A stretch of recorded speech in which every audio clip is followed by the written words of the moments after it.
కేటీఆర్ అన్న ఏంది ఎట్టా ఉండవు? జైలుకు పోవాలని బాగా ఉబలాటం ఉంది నీక. జైలుకు పోతే సీఎం అవుతారనా? అట్లా చూస్తే నీకంటే ముందు కవితక్క కదన్నా, ఆమె కదా సీఎం కావాల్సిందే. 10 ఏళ్ళు మీ నాయన చూసి ఇష్టం వచ్చినట్లు ఆడితే చిట్టి నాయుడు అంటున్నావే, మరి నీకు మీసాలు లేవని కాంగ్రెస్ వాళ్ళు కూడా ఏదో అంటున్నారన్నా. చూసుకోరంతా మాట్లాడేటప్పుడు కొంచెం టంగు స్లిప్ కానికూడదు నువ్వు. అప్పుడు డ్రగ్స్ కేసులో నీ పేరు ఆ పాప పేరు వచ్చింది. పాప ఆ పిల్ల ఇప్పుడు కనపడకుండా పోయింది హైదరాబాద్. నువ్వేమో నీకు సంబంధం లేదంటే ఆ పాప పెళ్లి కూడా నువ్వే చేసావు అంటున్నారు మరి కాంగ్రెస్ వాళ్ళు. సరేలే, అదేవిధంగా అటు మంచు కొంపలో అక్కినేని కొంపలో పొగబెట్టింది కూడా నువ్వే కదా అంటున్నారు. అందరి ఫోన్లు చాటుకి నీదేందన్న స్వామి? ఇదేమానందు నీకు? ఇదే శాడిజం అంటారు తెలుసా? నువ్వు ఇలాగే చేస్తే ఆ హరీష్ అని వచ్చి కూర్చుంటాడు నీ కుర్చీలో, జాగ్రత్త. ఇంకా ఆ విగ్రహం తీస్తా ఈ విగ్రహం తీస్తా అంటావు. అంటే మీరు చేస్తే సంసారం, మిగిలిన వాళ్ళు చేస్తే వ్యాపారమా? అంబేద్కర్ 100 అడుగుల పైన విగ్రహం కడితే ఆ పెద్ద ఆయన అడిగాడా మీకో? ఆ మహనీయుడి పేరు మీద డాక్టర్ అంబేద్కర్ వైద్యశాలను కడితే ఎంతమంది నిరుపేదలకు వైద్యం దక్కేది కదా స్వామి? అవి చేయరు. సో చేసేది మీరు. ఎవరైనా ఏమైనా మాట్లాడితే తెలంగాణ ద్రోహి, వాడు ఆంధ్రోడు అంటాం. ఇది కరెక్టా? 10 ఏళ్ళైంది ఇడిపోయి ఆ ఆంధ్రోడు వాళ్ళ ముడ్డి వాళ్ళు కడుక్కుంటున్నారు. వాళ్ళని ఊరికనే గెలగతావు ఎందుకన్నా?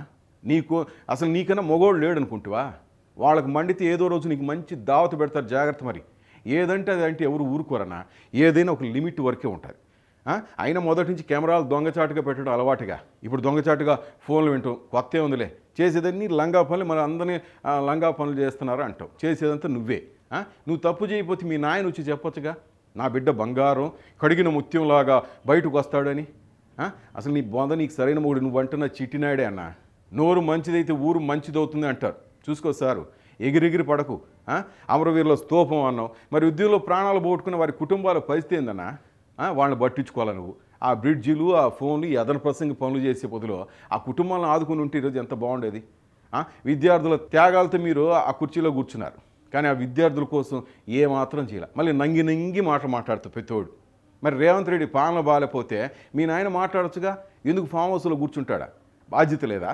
మాజీ ముఖ్యమంత్రికి ఆయనకి బాధ్యత లేదా? అధికారం ఉంటే ఒకలా, లేకపోతే మరొకటా? పులొస్తాది అంటావు ప్రతిసారి మీ నాయన గురించా? ఇది తెలంగాణలో ఎక్కువగా పుల్లు ఎక్కువైనాయంట స్వామి, జాగ్రత్త. ఫామ్ హౌస్లు చుట్టే తిరుగుతున్నాయట, జాగ్రత్త. మరి ఏ పులి బయటకు వస్తుందో తెలియదు.